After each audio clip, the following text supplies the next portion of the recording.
Good afternoon.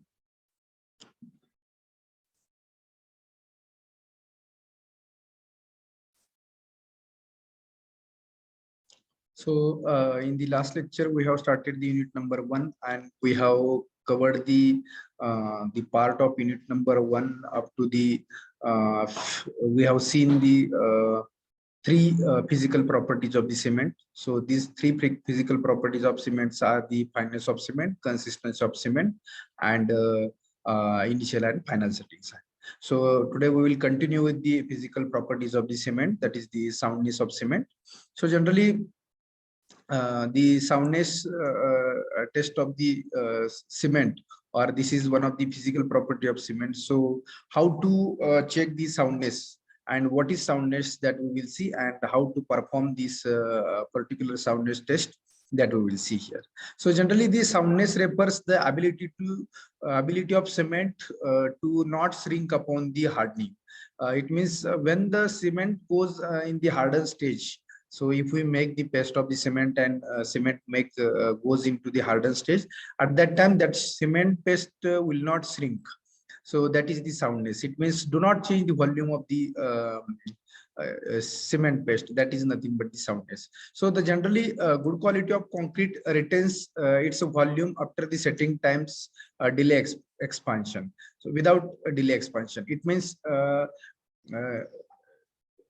the volume of the cement will not change after the hardening or after the setting time. So that is nothing but the soundness. And if good quality of concrete is there, then the volume will not change without any expansion.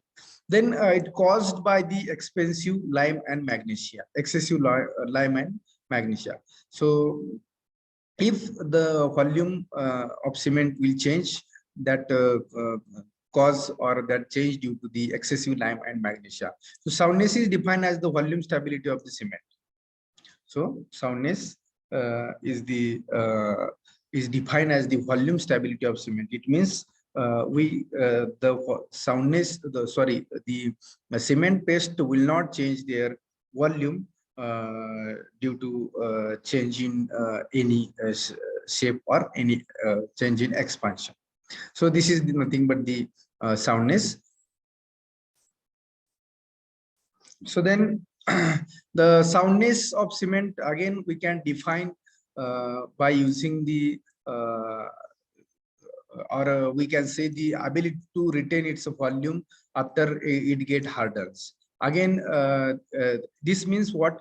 This means properly sound cement will undergoes minimum volume change after it's convert into the hardened state. So if the concrete goes in the hardened stage, then the cement will undergo the minimum volume change after its hardened stage. So the whatever the change in volume of the cement, it will be the measured in terms of the soundness. Then the soundness test of cement. So we determine the amount of excess lime.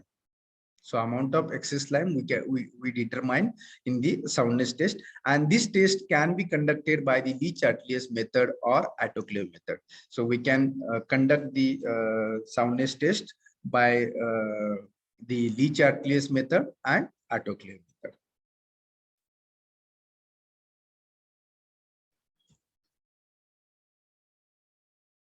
So generally, what significance under behind this soundness test of the cements? So we will see some of the significance. So generally, the cement is a composition of lime, silica, alumina, and magnesia, alkaline, then trioxide, iron oxide, and calcium sulfate. So among this lime constitution, 60 to 70% is there. Lime constitution is a 60 to 70% is there, and hence the cement deficient in the lime will set quickly and will affect the property of the cement. So due to the addition, due to the content, lime content in the cement, the quick setting will be occurs, due to that addition of the lime, and the lime content in higher amount will make the cement unsound. So lime, sorry, the lime content in the, if we add the lime content in the higher amount, it will the cement will make the unsound, and an unsound cement will affect the quality of the cement work performed. So then generally the soundness test of the cement, the demand, this generally this demand is before the using of the cement, soundness test we have to measure. So then this test is ensured that the cement won't undergo any short expansion due to the presence of excess amount of the lime. If the excess amount of the lime present in the cement, then the short expansion won't undergoes in the cement. So it means the change in volume will not occur if the lime percentage is more. So this is the significance or principle behind this soundness test. So we can conduct the soundness test by using the Lee-Chartlius method, and for that these are the apparatus required. Lee-Chartlius mold is required, cement glass sheet is required, mixing pan is required, trowel and bed is required to conduct the Lee-Chartlius test. Sorry, the soundness test by using the Lee-Chartlius method. So then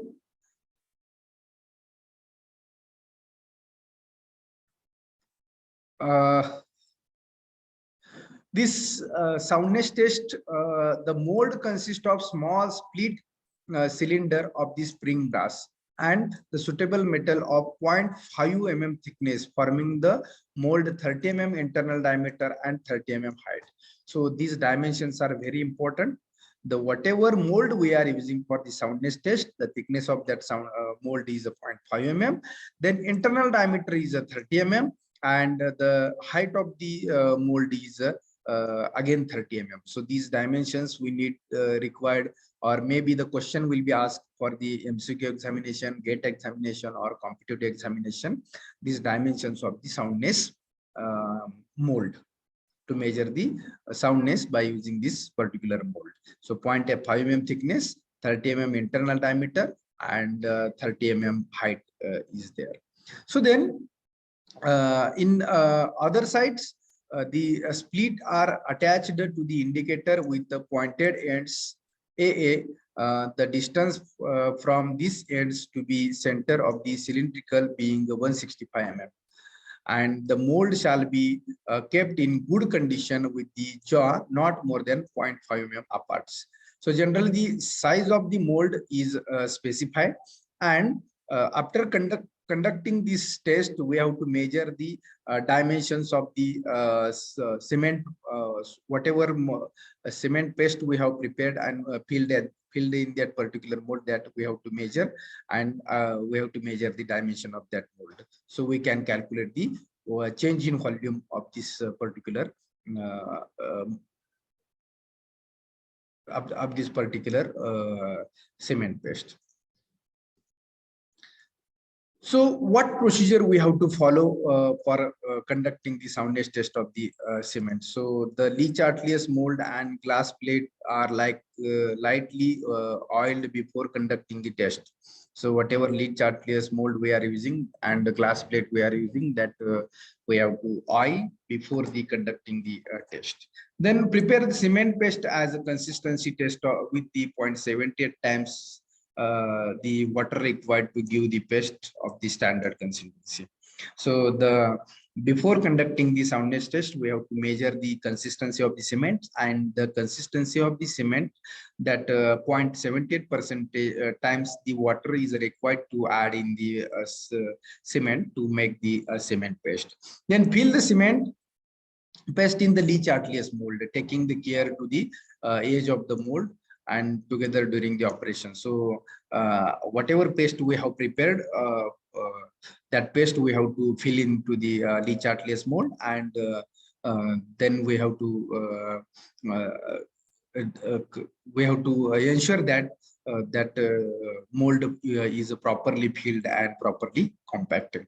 Then the mold with another piece of the glass plate and place a plate, a small weight over cover plate that we have to ensure, and then submerge the whole assembly immediately in the water at temperature 27 degrees Celsius or plus minus 2 degrees Celsius for 24 hours. It means whatever mold we are using for the soundness test. So after filling the cement paste into the soundness mold, immediately after filling that mold, we have to keep this mold into the water for 24 hours at a 27 degree or plus minus 2 degree temperature. So it means that we have to keep into the water. So after take out the assembly in water after at 27 degree plus minus 2 Celsius and measure the dimensions of that particular cement paste mold. Then submerge assembly in the water at 27 degrees Celsius. After that, bring the bring the water to boiling into the 25 to 50 minutes and keep boiling for 3 hours. So after 24 hours, we have to take back outside that mold, and again we have to boil the water. Boil the water for 20 to 35 minutes and for 3 hours, and the assembly should be immersed in the water during the process. It means 24 hours we are keeping the that Leach-Atelier mold into the water. After that, we have to remove that after 24 hours, and that again dip into the boiling water for 25 to 30 minutes. Then remove the mold from the water and allow it to cool for again 27 degree Celsius, and the measure distance between indicator point as B. So whatever dimension initially measured and whatever dimension after boiling finally measured, so that dimensions we have to measure, and after measuring this dimension, we will get the change in volume. We will get the change in volume. That change in volume is a expansion. Soundness is a nothing but change in volume of the cement. So the B minus A will be the change in volume. On that expansion, A is the measurement taken after 24 hours of immersion in water, and B is the measurement after the 3 hours of immersion in the water at boiling temperature. So these are the A and B. Unknowns are A and B. So what will be the conclusion of this soundness test? The conclusion is the value of soundness of cement obtained for ordinary Portland cement, low heat cement, and high alumina cement, the rapid hardening cement must not exceed than 10 mm. So this is very, very important for the MCQ. So soundness of the cement should not exceed 10 mm. Are you getting? The soundness of cement should not exceed 10 mm. So this will be the helpful for MCQ examination, and also this will be for GATE examination or competitive examination. Then the Leach-Atelier method help us to determine the lime present in the cement in excess. The Leach-Atelier method will be helpful to us to determine the lime present in the cement. Whatever lime present in the cement, that will help us. And this is the excess lime that causes the expansion of the cement. If the expansion of cement will be happen, then we can say the excess lime will be the present in the cement. So in this way, we can conduct the soundness test of the cement. Then what precautions we have to take while conducting this particular soundness test of the cement? So that precautions are the test is conducted with a special care and guidance. Then filling of mold must not be done by applying extra pressure, and during the process of boiling, the water level must not go below the height of the mold. So these three precautions we have to take while conducting the soundness test of cement.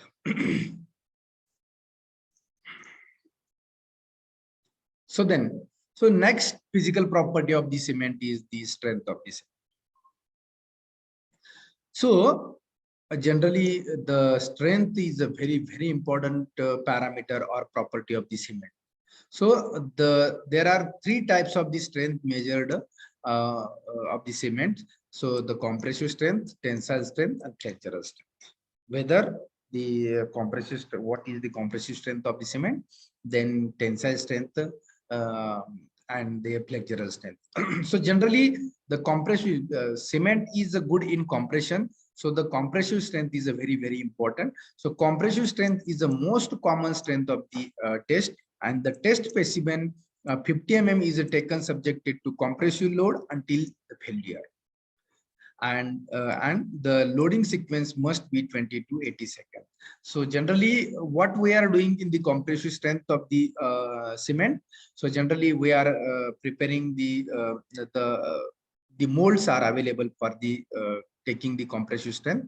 So that molds are having dimensions of 7.05 by 7.05 by 7.05 centimeter size. So we are going to prepare the cement paste with addition of the sand into the cement mortar, in addition with sand, and we are making that we are filling that mold, and we after 3 days, after 7 days, we are taking the compressive strength of the cement under the compressive testing machine. So this is nothing but the strength of the cement, and the load we are applying that within the 20 second to the 80 second. So this is the fourth physical property of the cement, is the strength of the cement. Then next physical property of the cement is a specific gravity. So the specific gravity of the cement is based on the moisture content present in the cement. So the specific gravity can be increased or decreased. Specific gravity can be increased or decreased. So the cement lumps may have core or particles that can contain the water within it. So sometimes if we make the paste of the cement, or if we make the concrete, at that time some of the voids will be present in the cement. So that lumps or pores may be presented in the cement, so the specific gravity will be decreases. So the nominal mix is prepared with the cement of the specific gravity is 3.15. So generally the nominal mix of cement is there at that time. The cement specific gravity is a 3.15. So nominal specific gravity of the cement is a 3.15. Then any change in value of the specific gravity of cement will affect the mix design. If the specific gravity of the cement will change, then your mix design will affect, because the specific gravity is going to play the important role in the mix design. So in unit number 7, we will mix design for various grade. We will have the mix design for various grades of concrete. So there, how the specific gravity is required to calculate, or some calculations of the mix design, that we will see. Then actually generally the specific gravity produced before mixing the process. The necessity, what is the necessity of this test? Because the specific gravity produced the before mixing process. So this is information related to specific gravity. So now generally we will see what is specific gravity and how to conduct the test of specific gravity, and that procedure for that we will see. So what is specific gravity of the cement? So mainly specific gravity is the ratio of density of the substance to the density of the reference substance at fixed temperature. What is specific gravity? So in other hand, we will see the specific gravity of the cement is the ratio of the density of mass of cement to the density of mass of the reference substance. Specific gravity of cement is the ratio of density or mass of cement to the density or mass of reference substance. So any reference substance. So if we in both the states of density or mass, the volume should be same. So the specific gravity having have no unit, the volume does not remain same. The specific gravity has no extensive no existence. Then because the mass or density will be changed of the substance of the reference substance. So reference substance, maybe we can use the water or any other. So that we will see here. So how to calculate or why we calculate the specific gravity of any substance? If you can see here. So we calculate the specific gravity at any substance to know the behavior of material in water. So know the behavior. So what is the specific gravity of the water? So specific gravity of water is 1. So we can know the material will sink or float in the water. So you have seen. So if we take the cement in our hand and if we spray down the water, it will be the float. Have you seen? But if we make the cement paste of water and then we will throw on the water, that will not be float.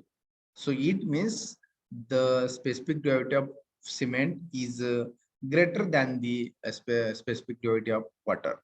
So if we see about the talk about the specific gravity of sand, specific gravity of aggregate, the specific gravity of sand and specific gravity of aggregate will be the higher than the water, because these materials are emerging into the water.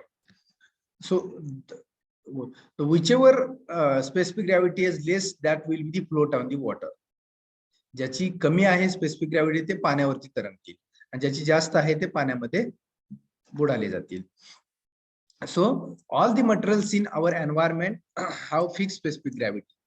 So the usual range is 1 to 100. So specific gravity is greater than 1, then it sinks in the water. And specific gravity is less than 1, it will be float. So here it done. If the specific gravity of the is less than 1, it will float, and if specific gravity is greater than 1, it will merge or immerse into the water. So if specific gravity of any substance is known to us, we can use the material in suitable place of any part. So basically, the specific gravity defines that the substance is how much heavier than water. So whatever material we are calculating the specific gravity is nothing but the substance is how much heavier.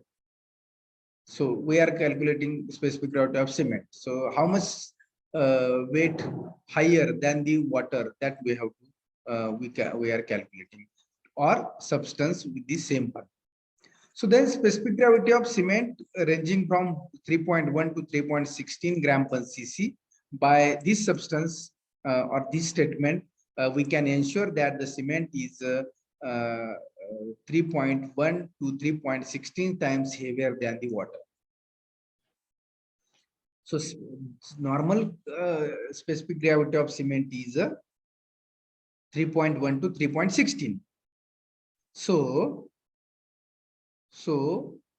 we can say the cement is heavier than the water.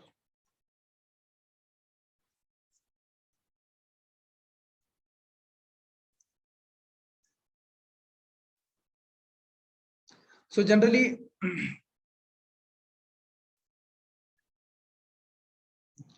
every material consists of many little pores are there. So which may contains the voids in it. Then the material becomes unless when any voids present in the material. If the cement covered by extreme moisture content due to bad weather, then the specific gravity of cement goes into the 3 point up to the 3.90. So the bad weather condition is there, then the cement, the specific gravity of cement will make goes up to the 3.19. So the generally normal range is 3.1 to 3.16, but in the bad weather condition is there, then the specific gravity will be increases and up to that 3.19.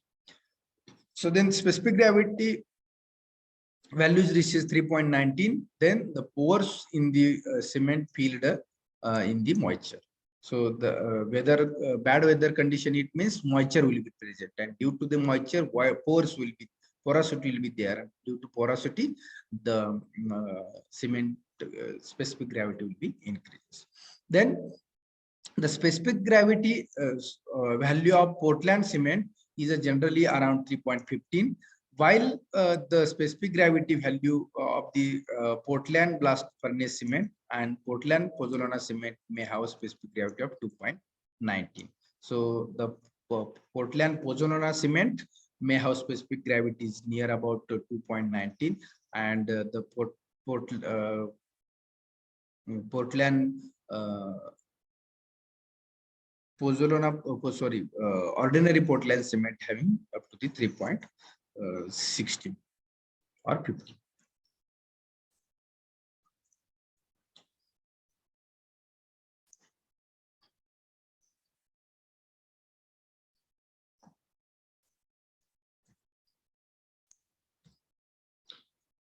So how to conduct the specific gravity experiment? So generally the required material and apparatus for conducting the specific gravity. So some of the following apparatus and materials are required for conducting the specific gravity. So kerosene is required. So ordinary Portland cement is required. Then Lee-Chartier's flask of the 250 ml and specific gravity bottle or picnometer bottle is required. And for taking the weight of cement, so weighing balance of 0.1 gram accuracy is also required. So you can see this is the specific gravity bottle, and this is the flask.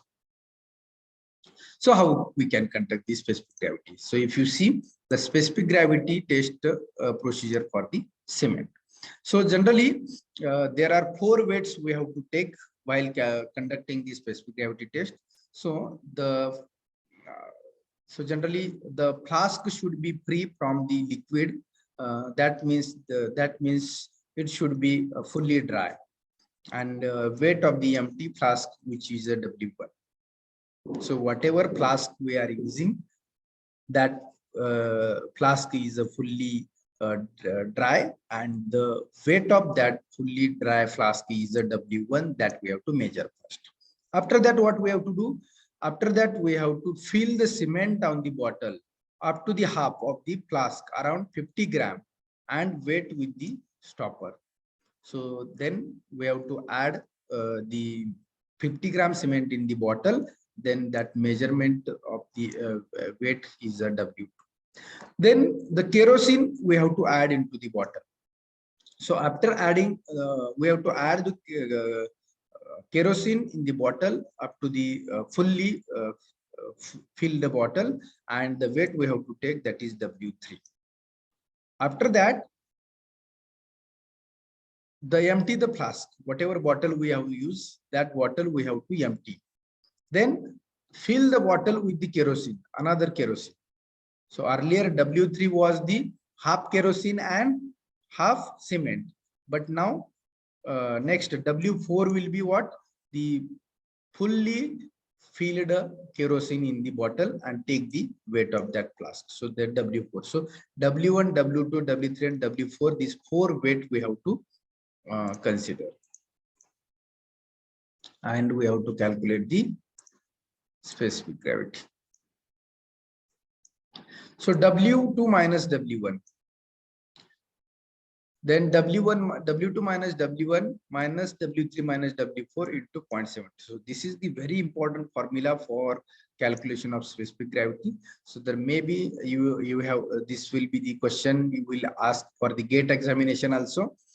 So you will give the W1, W2, W3, W4 values in the examination, and by using this formula, you have to calculate the specific gravity of the cement by using this formula. So please remember this formula. The next physical property of cement is the heat of hydration. Heat of hydration. When water is added to the cement, the reaction that takes place is called as a hydration. See, if we insert our hand into the cement bag, what will happen? So in the sum of the amount, the temperature will be observed. If we insert our hand into the cement bag, then some amount the temperature will observe. So if we add the water into the cement on side, at that time what will happen? The reaction takes place, and that reaction is called as the hydration. It means the heat under the cement will be released by addition of the water. So the hydration generates heats which can affect the quality of cements, also beneficial in maintaining curing temperature during the cold weather. So generally we are providing water to the concrete. Why?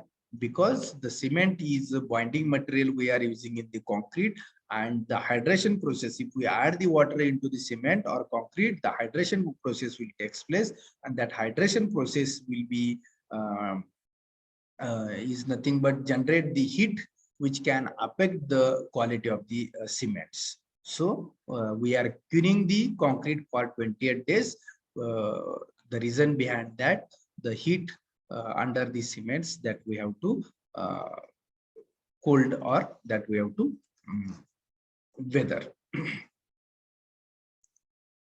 So this is the heat of hydration. So we have seen the physical properties of the cement. So the physical properties are fineness of cement, consistency of cement, the initial and final setting time of cement, the soundness of cement, specific gravity of cement, and hydration. So these are all the physical properties we have seen. So now some chemical composition we have to see. So chemical composition of cement is what? So what chemicals, what raw material we are using, and in that raw material, what chemical compositions is there, that we have to see. So generally the raw materials used for the manufacturing of cement consist of mainly lime, silicon, alumina, and iron oxide. So these four, lime, silica, alumina, and iron oxide. So these four raw materials we are using for manufacturing of cement. So these oxides interact with one another in the kiln. So in the kiln we are making the cement. It means making the powder of the cement. So powder means that cement. So into the kiln, at that time these four oxides are interact with each other at high temperature to form a more complex compound. If we add these four raw material, then another chemical compound will be generated, and the relative proportion of this oxide composition are responsible for influencing the various properties of the cements. So that influence composition, addition of these four chemicals, the composition is responsible for the various properties of cements, and in addition to rate of cooling, the fineness of grinding. So these four raw materials, or these four oxides interact with each other, then the rate of cooling, that composition influence the various properties of the cement. Then one of the table you can see in the next slide. That table is indicating the chemical composition or chemical that percentage, that oxide percentage present in the cement.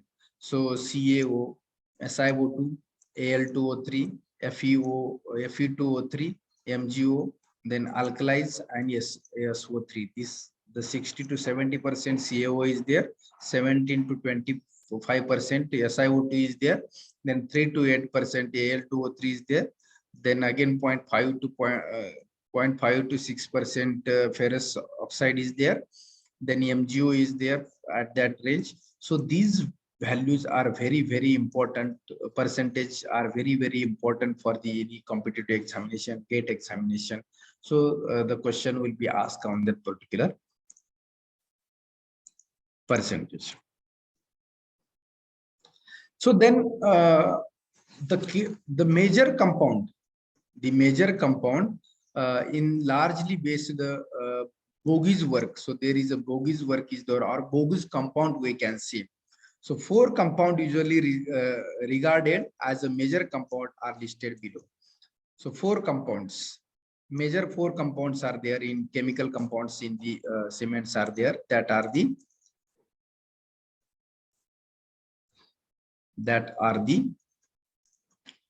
Bogi's compound.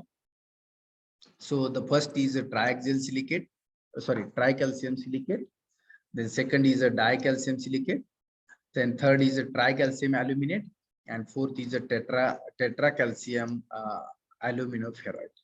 So the formula for this compound is the 3CaO-SiO2, then 2CaO-SiO2, then 3CaO-Al2O3, and 4CaO-Al2O3 Fe2O3. So the abbreviated name is given to this chemical compound is C3S, C2S, C3A, and C4AF. So this you have to keep in mind, 4 abbreviated formulas of the chemical compound present in the cement. So C3S, C2S, C3 and C3A, and C4AF. So this we are calling as a Bogi's compound. So sometimes question will be asked for examination, MCQ examination, maybe gate, competitive examination. So about this Bogi's compound. So you have to keep in mind. So these Bogi's compounds are tricalcium silicate, dicalcium silicate, tricalcium aluminate, and tetracalcium aluminum ferrite.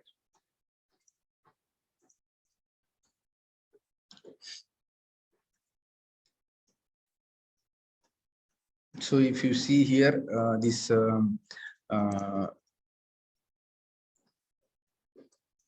tricalcium silicate and dicalcium silicate are most important compound responsible for the strength.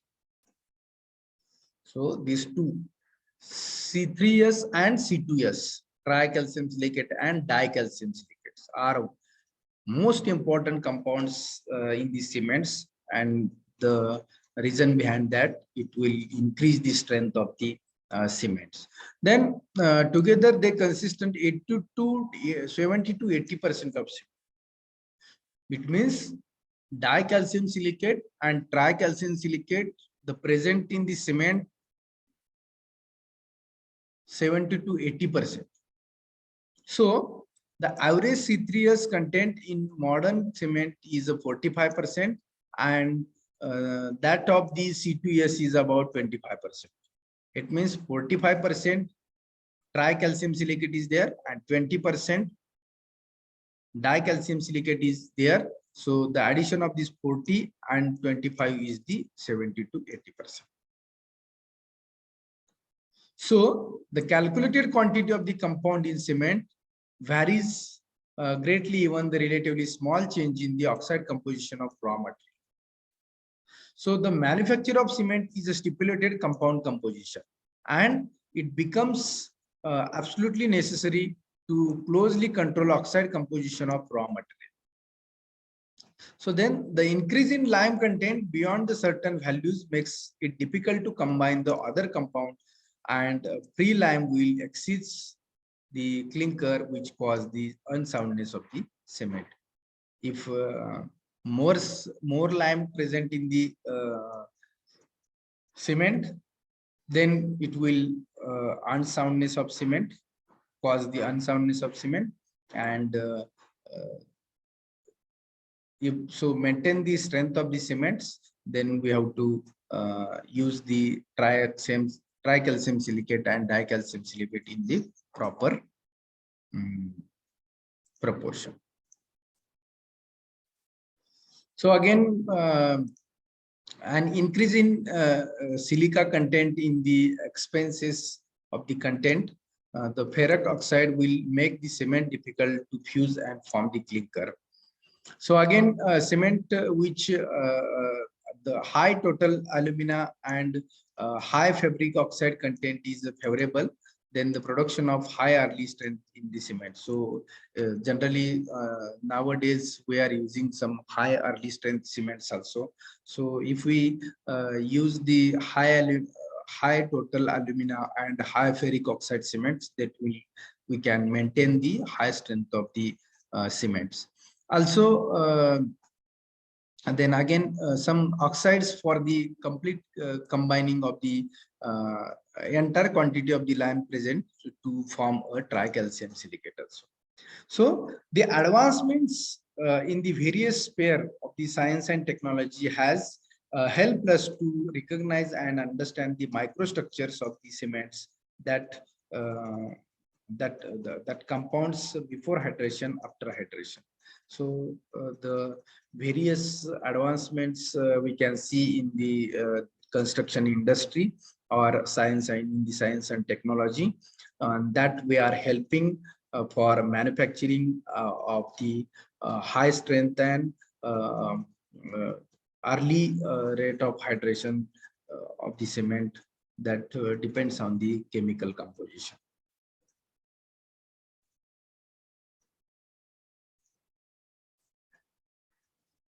So then if we see the X-ray powder diffraction method and X-ray fluorescence method that microscope capable manufacturing 50,000 times even the more the crystalline and amorphous structures of the unhydrated hydrated cement or hydrated cements in there. So the both Chartlier and Tom Bohm observed the 4 different kinds of crystal in the section of the cement clinker also. So the this Tom Bohm called these 4 kinds of the crystal, that is the alite, belite, cellite, and phthalite. These 4 are the 4 kinds of crystals are present in the cements also. So as per the this Tom Bohm's description of the mineral in the cement was found to similar to Bogi's description of the compound, and therefore the Bogi's compound is a C3S, C2S, C3, and C4AF are sometimes called as a literature as alite, belite, cellite, and phthalite respectively. So this is nothing but the chemical composition of the cement, and the major chemical composition of cements are 4. These are the C3S, C2S, C3A, C4AF. It means tricalcium silicate, dicalcium silicate, tricalcium aluminate, and tricalcium aluminate ferrite. So this is nothing but the chemical composition. So the next part is the type of cement that we will see in the next lecture. So today we will stop here up to this chemical composition of the cements, and this part we will see in the next lecture. So here we will stop. So I will take attendance and we will close here.